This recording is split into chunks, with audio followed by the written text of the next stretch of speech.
Hey, this is Francisca, and this is my mid-crisis life. So I was watching my videos back the other day when I was editing them, and it makes me very sad. Clearly, very sad to see myself on screen. And I was watching particularly the video. Well, I was watching all of them, but particularly the video where I spoke about driving and realizing that I'm often bracing for impact from things around me, and that I think that I'm probably doing this in life all the time, and that I'm realizing it more just watching those little idiosyncrasies in my body, those little reactions in my body. Anyway, as I was watching it back, literally the first thing that my brain said as I was watching it was like, avoidant attachment. Like, excuse me? That's an avoidant attachment. And I mean, if you don't know anything about attachments, well, I'll tell you. So basically there's 4 different types of attachment. There's secure attachments, there's insecure attachments. Insecure attachments are insecure avoidant attachment, insecure ambivalent attachment, and then you have an insecure disordered attachment, which is like, you're fucked. We generally have one predominant attachment, and then the other attachments show up in different places. And your attachment forms essentially in the first 18 months of your life. They used to say 2 to 5 years, but basically in those formative years when you're completely relying on the caregiving of the person around you, of your parent or your carer or whoever it is, and how they treat you and how they respond to you and how sensitive they are to your needs, creates an equal and opposite reaction in you, and you learn how to best get your needs met by aligning yourself and adjusting your behavior to the behavior of your caregiver.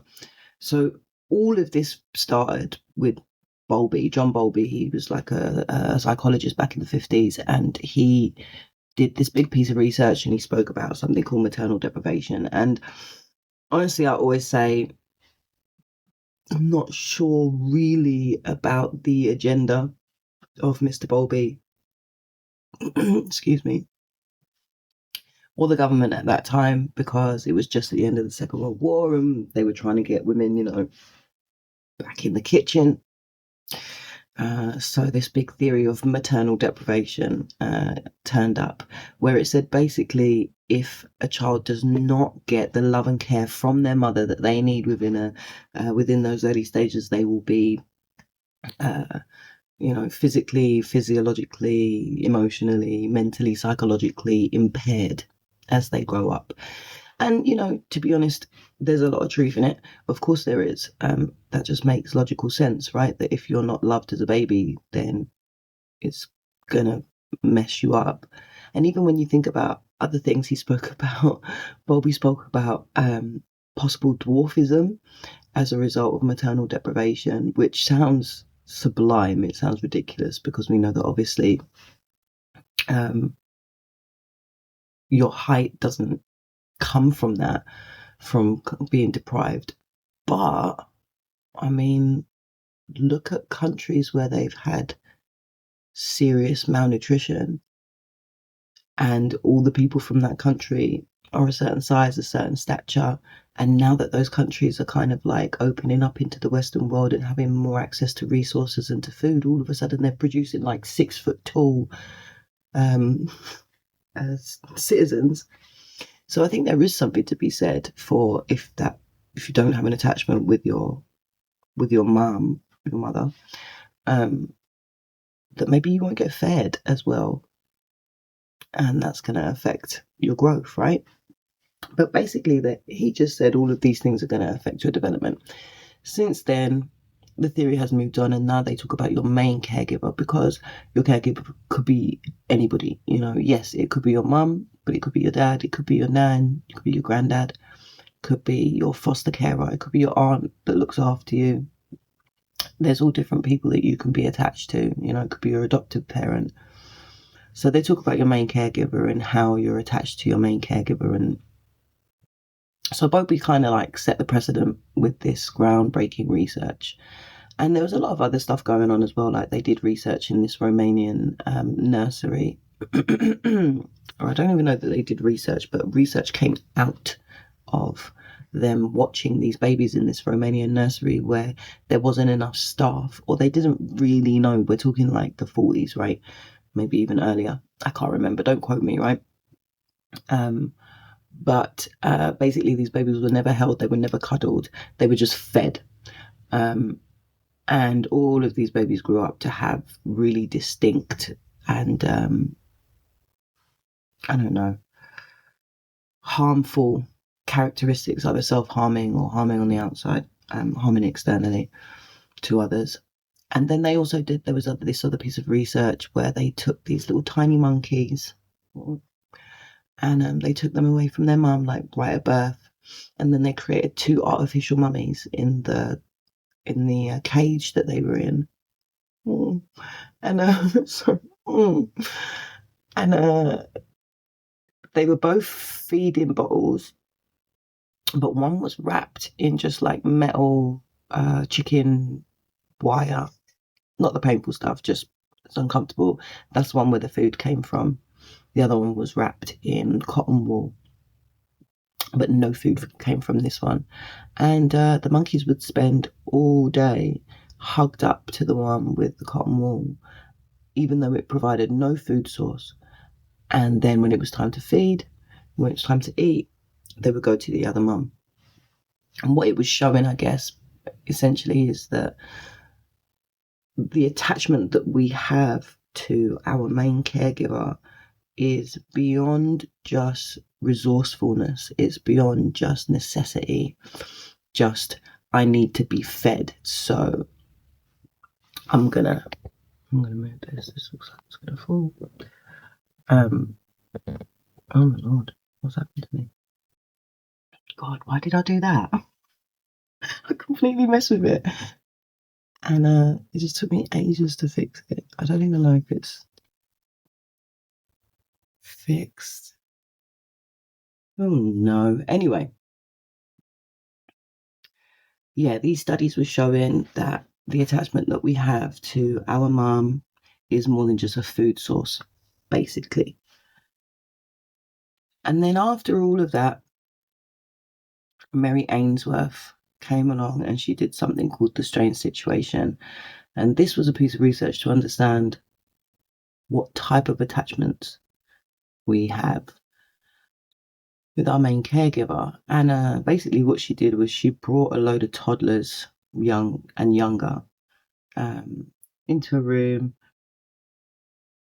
and they were there with mum, and then a stranger would enter, and then mum would leave, and then the stranger would leave, and then mum would come back, and they would see what would happen with this child at every single stage. So, for example, when mum left, did the child cry? Were they overly clingy, or were they just like, yeah, and carried on?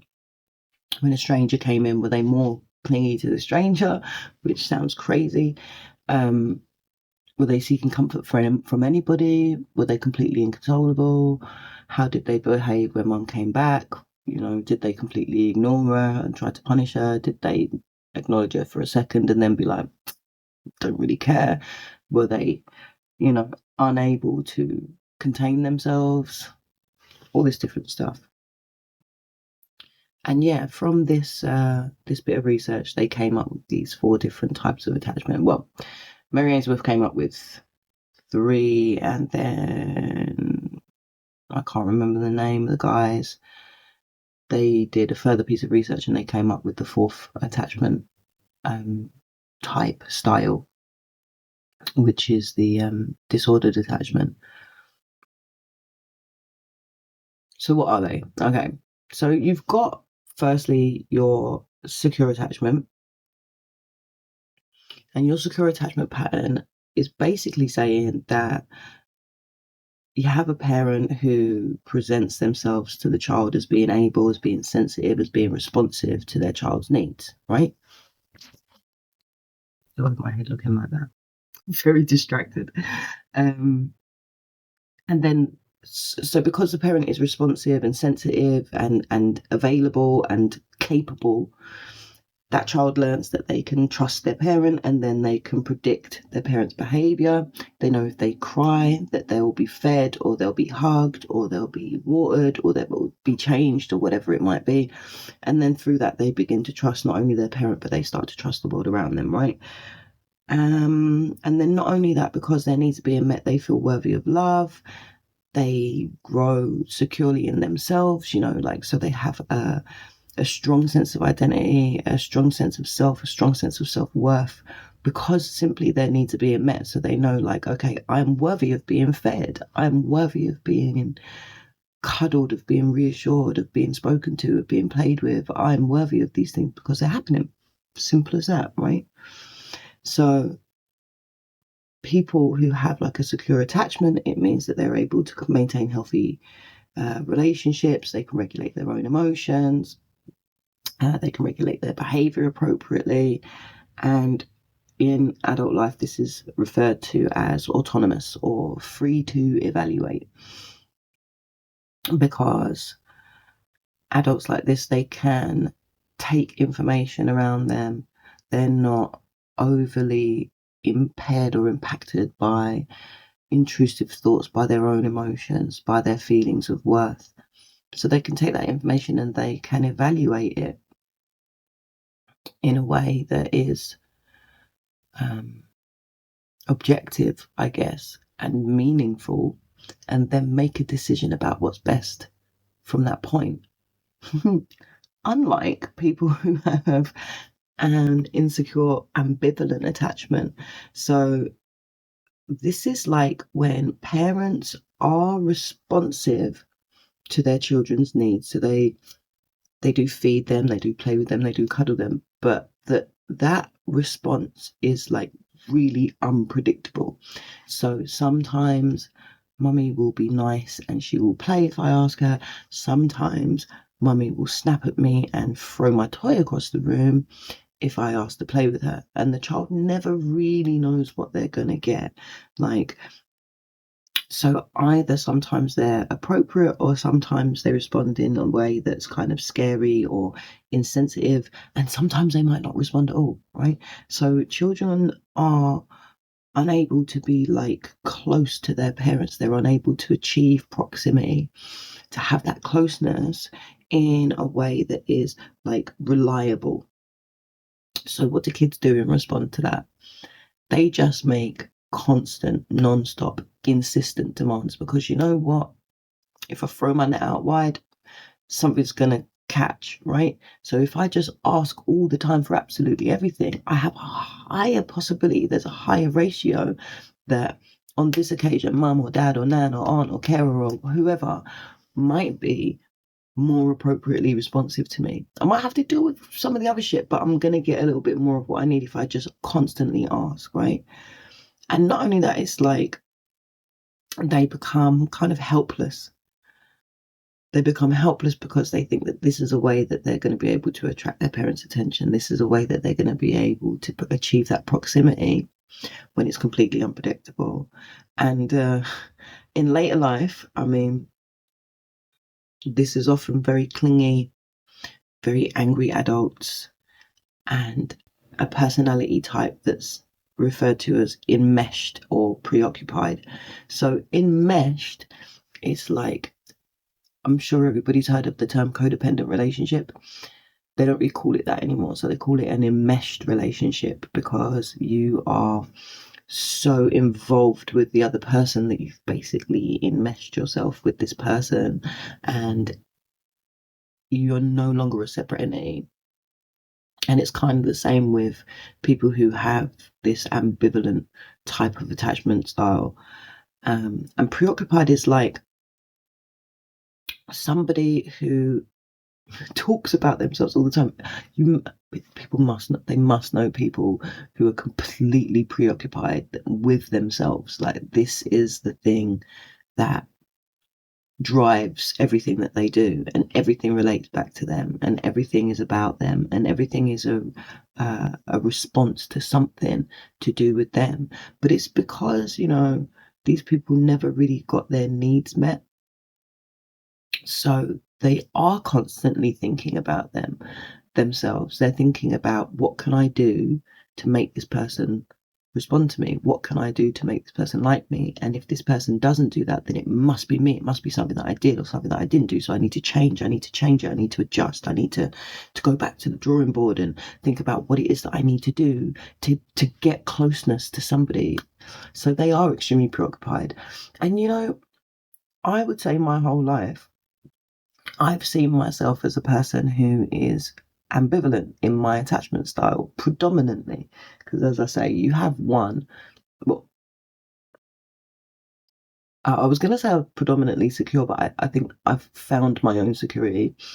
I don't think I've developed like that. So I always thought that I developed an ambivalent attachment, because when I watch myself in relationship with people, in relationship with my kids, in relationship with my family members, in relationships that are like intimate with partners, not so much in friendship, but once a relationship becomes meaningful for me, I'm extremely ambivalent. I'm extremely clingy. I'm extremely enmeshed. This is why most of my intimate relationships have been extremely unhealthy. And this is how I've contributed to things, because I have everything, my entire world, my entire meaning is placed on this person's shoulders. Like, make me worthy. Make me worthy by loving me. Okay, you don't love that version of me. I'll be a different version then. I'll tweak this. I'll change this. I'll be better. I'll be better. I'll be better. Just tell me that I'm okay. Just tell me that I'm worthy. Tell me that you love me. And there's like this desperation, and this urgency to feel close to someone. And I've always felt that.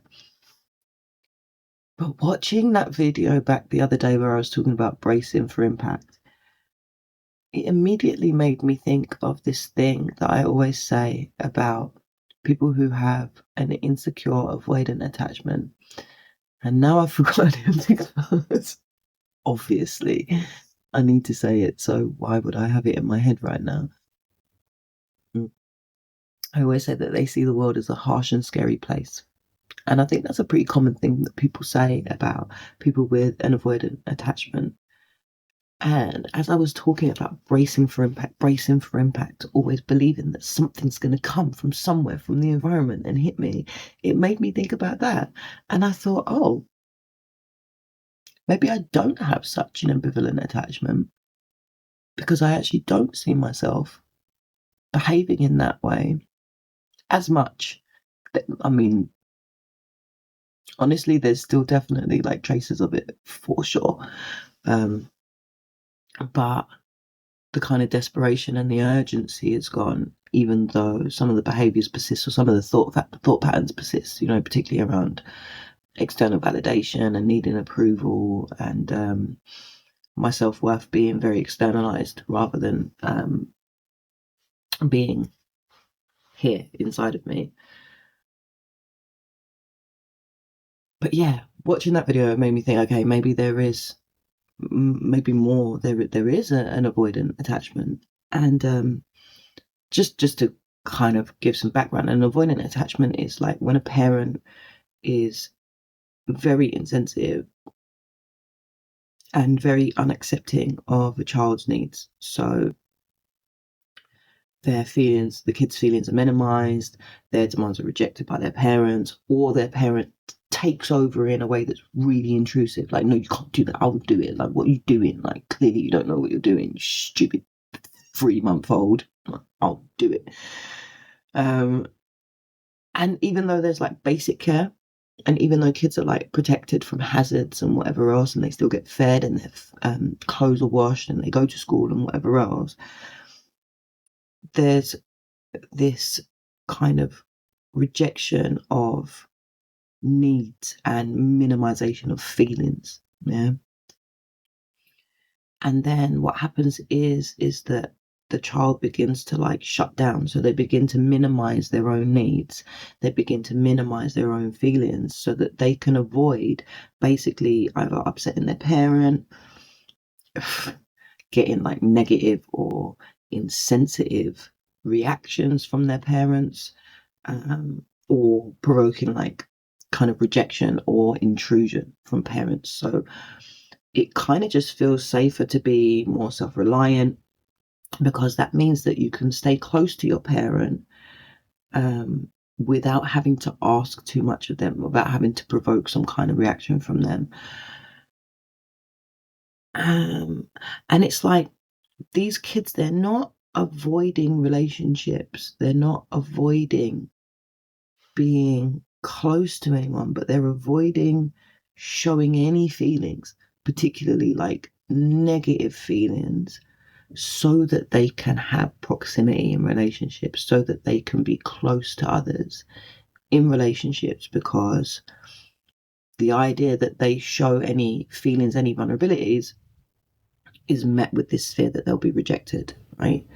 So in adult life, they refer to it as being like dismissive, which means like adults often like devalue their own feelings, they devalue the significance of the relationships that they're in order to minimize that kind of negative, that fear, that they're going to be rejected, basically. And even as I'm reading it now, I'm like, yep, do that, yep, do that, yep, do that. But more so with the outside world. So I'm just thinking, I wonder if my attachment patterns have been split into two camps. That there's one that's ambivalent for close relationships, intimate relationships. And there's one that's avoidant for the world and everything else. And I wonder if only a certain amount of people are allowed to come past that barrier. But then even when they are, I'm completely ambivalent, because only a few people are allowed past that barrier, because I know once they're past that barrier, I'm going to be completely clingy and insane and codependent in those relationships. I wonder if it's that. I wonder if my external world is like more avoidant and my internal circle is more ambivalent. Or I wonder, because that was my first thought when I was thinking about this, but now I'm reading all of this stuff, and I read some stuff before I did this video to remind myself, okay, this is what it is. And now that I'm thinking about exactly what these attachment patterns are, I wonder if it's not more that my predominant attachment was an ambivalent attachment, but having done a lot of the work that I've done, that has cured a lot of those behaviors, because I don't feel that need to the symptoms aren't as I was going to say they're not as bad. The symptoms aren't as bad as what they were previously. Or maybe it's that my predominant attachment style is actually an avoidant one. And now that I've shifted some of more of that ambivalent behavior, that's what's coming to the surface now. I don't know. But I guess it just shows me that, like, rather than us fitting into this, like, oh, I'm secure, I'm avoidant, we're just such this myriad of mix of multi-layered, like multifaceted different types of attachment, and different types of attachment in different scenarios with different people in different situations. But I think it's really helpful to know this kind of stuff, to know that there is something that can explain behaviors, your behaviors, the roots of your behaviors, the patterns of your behaviors, so you don't just feel like I keep on just doing this stuff, or you don't feel like in isolation with the way that you're behaving. Because I mean, if there's only 4 attachment patterns and one of them's a disordered attachment, and I didn't even talk about that, and that's where like you've had a fucked up childhood, like, and you're completely disordered in your thinking, and that's like more like serious mental health stuff. So really, if there's only like three attachment patterns, you're not really alone in the way that you're behaving. I guarantee it's 1 in 3, right? Out of 3 people. I don't know if that maths checks out actually. Basically, yes, maybe around a third of the population would have the same attachment pattern as you, like the same predominant attachment pattern as you. So I guess like you're not alone in the way that you're behaving. And I think also it's really helpful to like be able to go back to the roots and be like, okay, I know that this was kind of the parenting style in my house and this is how I was treated and this is how I felt. Oh, there's no wonder that I behave the way that I do. There's no wonder that I have these patterns of behavior. There's no wonder that I have these like reactive ways of being in relationship with other people. It makes perfect sense, you know? So yeah, I don't know. Maybe it's helpful. Maybe it's just burdening you guys with too much knowledge. Don't know. Anyway, I think that's enough. Something that I'm grateful for in this moment.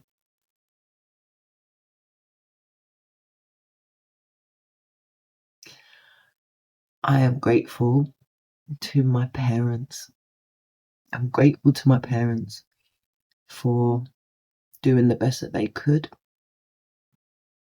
with what they had because they had their own attachment style that came from their own parenting, sensitive or insensitive parenting. Insensitive. And I'm just really grateful to them for whatever it is that they did, however it is that they raised me, what they tried to do, what they failed to do, and everything in between. Because it's made me who I am, insecure attachment or not, right?